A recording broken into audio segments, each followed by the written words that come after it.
ମୁଁ ଥିଲି ତେନ୍ତୁଳି ଖୁଣ୍ଟି ବିଡିଓ ନବରଙ୍ଗପୁର ଜିଲ୍ଲାରେ। ସେତେବେଳେ ମୁଁ ବାହା ହେଇନଥାଏ। ଏଇ ଲୋକଟା ସେତେବେଳେ ଥାନ୍ତି ଏପିଡି ଆଡମିନ୍ ଡିଆରଡିଏ ରେ। ତ ସିଏ କିଏ ରତ୍ନାକର ସାହୁ? ରତ୍ନାକର ସାହୁ ଥାନ୍ତି। ସେ ପ୍ରତିଦିନ ମୋ ବ୍ଲକ କୁ ଚାଲି ଆସନ୍ତି। ମୁଁ ଫିଲ୍ଡ ଯାଇଥାଏ କିନ୍ତୁ ଜବରଦସ୍ତି ଆସନ୍ତି, ଆସିକି ମତେ ଟିକେ ବିରକ୍ତ କରନ୍ତି। ମୁଁ ଦେନ୍ ଆଣ୍ଡ ଦେନ୍ କଲେକ୍ଟର ଆମର ଅଜିତ ମିଶ୍ର ସାର୍ ଥିଲେ, ତାଙ୍କୁ ଜଣେଇଲି। ସେ ପ୍ରତିଦିନ ଆସି ଟିକେ ବିରକ୍ତ କରୁଛନ୍ତି। ସେଠୁ ତାଙ୍କୁ ମନା କରାଗଲା, ତୁମେ ଅମୁକା ବିଡିଓ ପାଖକୁ ସବୁଦିନ ଯିବନି, 15 ଦିନରେ ଥରେ ଯଦି ଯିବ ରିଭ୍ୟୁ କରିବ।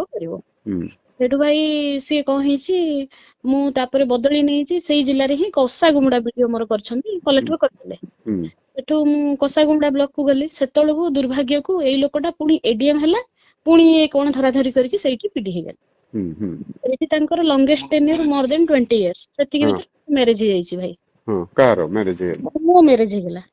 ମ୍ୟାରେଜ ହେଇଗଲା ପରେ ମଧ୍ୟ କଷାଗୁମୁଡା ଗଲା ବେଳକୁ ସିଏ ଯେତେବେଳେ ପିଡି ହେଇଗଲେ, ମତେ ସେ ଡାଇରେକ୍ଟ ହଇରାଣ କରିବାକୁ ଆରମ୍ଭ କଲେ। ସିଏ ସଞ୍ଜ ବେଳକୁ ଡାକନ୍ତି, 6ଟା ବେଳକୁ ମିଟିଂ ଆସିବ। ଅନ୍ୟମାନେ ଯାଆନ୍ତି, ମୁଁ ଥରେ ଦିଥର ଗଲି, ମତେ ଟିକେ ହାରାସ କଲେ ଭଳିଆ କଥାବାର୍ତ୍ତା କଲେ। ପୁଣି ପ୍ରତିଥର ଏମିତି ଡାକିଲେ, ସବୁ ମିଟିଂ ରେ ମତେ ମାନେ ବହୁତ ଖରାପ କଥା କୁହନ୍ତି। ଯେହେତୁ ତାଙ୍କ ରାତି 8ଟା ଯାଏ ବସ ବୋଲି ହଇରାଣ କରନ୍ତି। ପୁଣି ମତେ ସେଇ ବ୍ଲକ କୁ ଫେରିବା ଅସୁବିଧା ହୁଏ। ତ ମୁଁ ଏମିତି ଗୋଟେ ଦିଟା ମିଟିଂ ଯେତେବେଳେ ମୁଁ ଆଉ କୁଇଟ୍ କଲି, ଗଲିନି, ମୁଁ କଲେକ୍ଟରଙ୍କୁ ଜଣେଇଲି। ସେ କଲେକ୍ଟରଙ୍କୁ ନିଜ ଆଡକୁ ନେଇଗଲେ, କହିଲେ ଇଏ କାମ କରୁନି, ଇଏ କରୁନି। କିନ୍ତୁ ଜିଲ୍ଲାରେ ମୋ ବ୍ଲକ ଟା ଫାଷ୍ଟ ହଉଥିଲା। ତାରି ଭିତରେ ଏଇ କୋଭିଡ ପରିସ୍ଥିତି ଆସିଛି। ସବୁ ଆମେ ଟଙ୍କା ଦେଇଛେ, ସିଏ ଗୋଟେ ମିଛ ଆଲିଗେସନ କଲେ ମୋ ନାଁରେ, ନା ଇଏ କୋଭିଡ ଟଙ୍କା ସବୁ ଖାଇଯାଇଛନ୍ତି।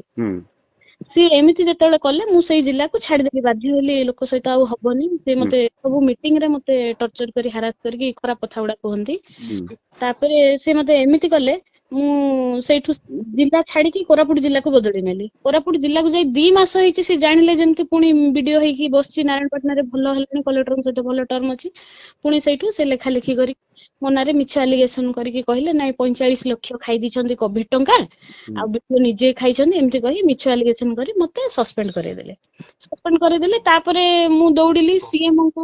ମୁଁ ସିଏମଙ୍କ ପାଖକୁ ଗଲି। ସେଠି ତାଙ୍କର ସବୁ ଫ୍ରେଣ୍ଡ ଥିଲେ। ସିଏ ମାନେ କୋଉ ଇୟର ର କଥା ଘଟଣା? ଏଇ ଘଟଣା ଭାଇ 2021-22 ର କଥା ମୁଁ କହୁଛି। 2021-22 ହଁ ଠିକ। ସେ 2022 ରେ ମୁଁ ସେଠୁ ଯେତେବେଳୁ ମତେ ଇଏ କରାହେଲା, ମୁଁ ଯାଇକି ସିଏମ ଙ୍କ ଗ୍ରିଭାନ୍ସ ରେ ମୁଁ ତାଙ୍କ ବିରୁଦ୍ଧରେ ଦେଲି। ସେ ମତେ କୋଭିଡ ରେ ଟଙ୍କା ମାଗିଥିଲେ। ଆଉ ସବୁ ପଞ୍ଚାୟତ କୁ ଯେହେତୁ ଆମର ଟଙ୍କା ଯାଉଥିଲା, ଆମେ ତାଙ୍କୁ କୁଆଡୁ ଟଙ୍କା ଦେଇଥାନ୍ତୁ। ତାପରେ ସିଏ ପ୍ରତି ସପ୍ତାହ ସେ ଦେବୀ ପ୍ରସାଦ ଟାଲି ବୋଲି ଗୋଟେ ଏପିଡି ଆଡମିନ୍ ଥିଲେ, ତାଙ୍କୁ ପଠେଇ ମତେ ହଇରାଣ ହରକତ କଲେ। କରିକି ମାନେ ଏମିତି କଲେ, ଶେଷକୁ ମୋର ମାନେ ଛୁଆ ଟା ମିସକ୍ୟାରେଜ ହେଇଗଲା। ମୁଁ ନୂଆ ବାହା। ତାପରେ ଆଉ ମତେ ତ ସସ୍ପେଣ୍ଡ କରିଥାନ୍ତି, ମୁଁ ତାଙ୍କୁ ଲଢି ପାରିଲିନି, ଯେହେତୁ ଗଭର୍ଣ୍ଣମେଣ୍ଟରେ ତାଙ୍କର ଭଲ ହାତ ଥାଏ ନବୀନ ପଟ୍ଟନାୟକ ଅଫିସ ରେ। ଏମିତିରେ ଆଉ କିଛି ହେଲାନି। ଶେଷକୁ ମତେ ରୂପା ମ୍ୟାଡାମ ବୋଲି ଜଣେ ଥିଲେ ଆରଡିସି, ବର୍ତ୍ତମାନ ସେ ଅଛନ୍ତି ସାଉଦର୍ନ ଡିଭିଜନ ରେ। ସିଏ ଆମ ସେକ୍ରେଟାରୀ ଥିଲେ। ମୁଁ ତାଙ୍କୁ ଯାଇକି ଦେଖା କଲି, କହିଲି ମୋର ଏମିତି ମିସକ୍ୟାରେଜ ହେଇଯାଇଛି, ଲୋକଟା ମତେ ଏମିତି କରିଛି। ରୂପା ମିଶ୍ର? ରୂପା ମିଶ୍ର, ରୂପାରୋଶନ ସାହୁ ଭାଇ। ରୂପାରୋଶନ ସାହୁ, ଓହୋ ରୂପାରୋଶନ ସାହୁ। ହଁ ସିଏ ବୁଝିଲେ, କିନ୍ତୁ ହଁ ସେ ମତେ ବହୁତ ହେଲ୍ପ କଲେ। କରିବାରୁ ମୁଁ ସେଇଠୁ ପୁଣି ରିଇନ୍ଷ୍ଟେଡ ହେଇକିରି ପୁଣି ଚାକିରି କଲି।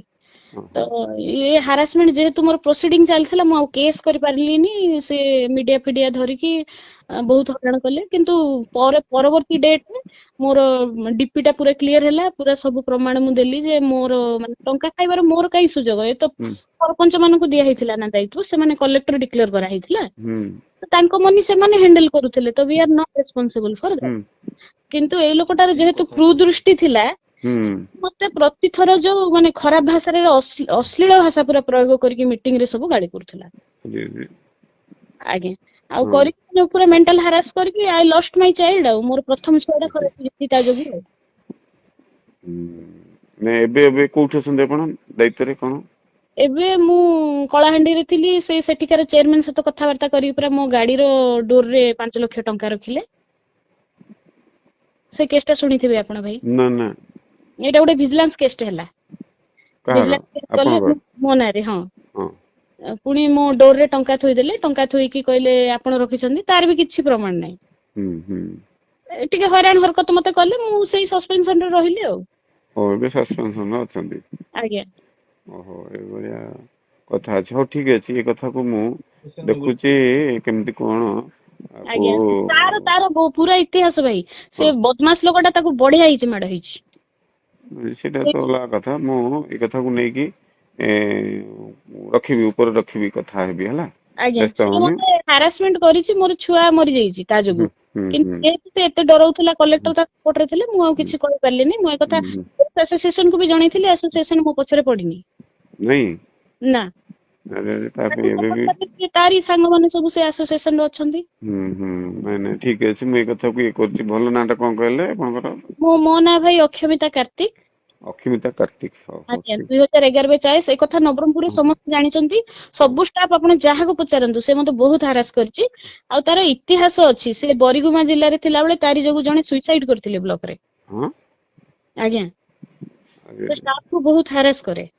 ଆଉ ହଁ ନିଜେ ଗୋଟେ ମାନେ ନିଜେ ଗୋଟେ ସେ ଚିଫ ସେକ୍ରେଟାରୀ ଭଳିଆ କଥାବାର୍ତ୍ତା କରିବ। ହଁ ହଁ ହଁ। ଆଉ ମୁଁ ଏଇ କଥା ଦେଖିଲି ତ ଭାଇ, ମୁଁ ହୁଁ। ଭାବିଲି ଆପଣଙ୍କୁ ଜଣେଇଦବା ଦରକାର ଏଇ ଜିନିଷ ଟା। ନାଇଁ ସେ ନାଇଁ, ତା ଭଲ ହେଲା, ଭଲ ହେଲା ଜଣେଇଲ। କିଛି ତଥ୍ୟ ତାଙ୍କର ବାହାରୁଛି, ଏମିତି ସବୁ ବ୍ୟାକଗ୍ରାଉଣ୍ଡ ରେ ଅଛି, କଥା ହେଲିକି ଆଜ୍ଞା ଏଇଟା ଭଲ ହେଲା। ମତେ ଜଣେଇଲ, ବହୁତ ଧନ୍ୟବାଦ। ମୁଁ ଏଇ କଥାକୁ ଦେଖୁଛି ହେଲା। ଆଜ୍ଞା ଆଜ୍ଞା ଭାଇ, ହଁ ଆଉ ହଁ ଗୋଟେ ଜିନିଷ ଭାଇ, ଛୋଟ କଥାଟେ। ହଁ। ଇଏ ଆକ୍ଚୁଆଲି ତା ନାଁ ହଉଛି ରତ୍ନାକର ସେଠୀ। ରତ୍ନାକର ସେଠୀ। ହଁ, ସିଏ ତା ଟାଇଟେଲ ହଉଛି ସେଠୀ। ସିଏ ସେ ଭଦ୍ରକ ଲୋକ।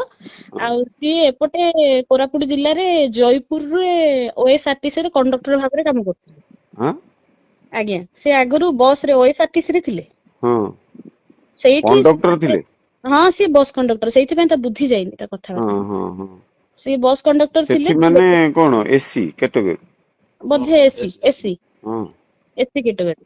ସାହୁ ଆଉ ତାପରେ ଚେଞ୍ଜ କରିଦେଇଛନ୍ତି। ତାପରେ ସିଏ କଣ କରୁଛନ୍ତି, ଗୋଟେ ବ୍ରାହ୍ମୀଣ ଲେଡି ଅଙ୍ଗନବାଡି ଗୋଟେକୁ ବାହାଇଛନ୍ତି। ହଁ ହଁ ନବରଙ୍ଗପୁରର। ସେ ଅପଡାଉନ କରୁଥିଲେ ଜୟପୁର ନବରଙ୍ଗପୁର। ହଁ ହଁ। ତାପରଠୁ ସେ ତାର ଟାଇଟେଲ ଚେଞ୍ଜ କରିଛନ୍ତି ଆଉ। ଓହୋ। ସେ ଭାରି ଯୋଉ ଦେଖଉଛି ବ୍ରାହ୍ମଣ ଇଏ କଥାବାର୍ତ୍ତା କରୁଛି, ହଁ ମିଛ କଥା। ସେ ଏସି ଲୋକଟା।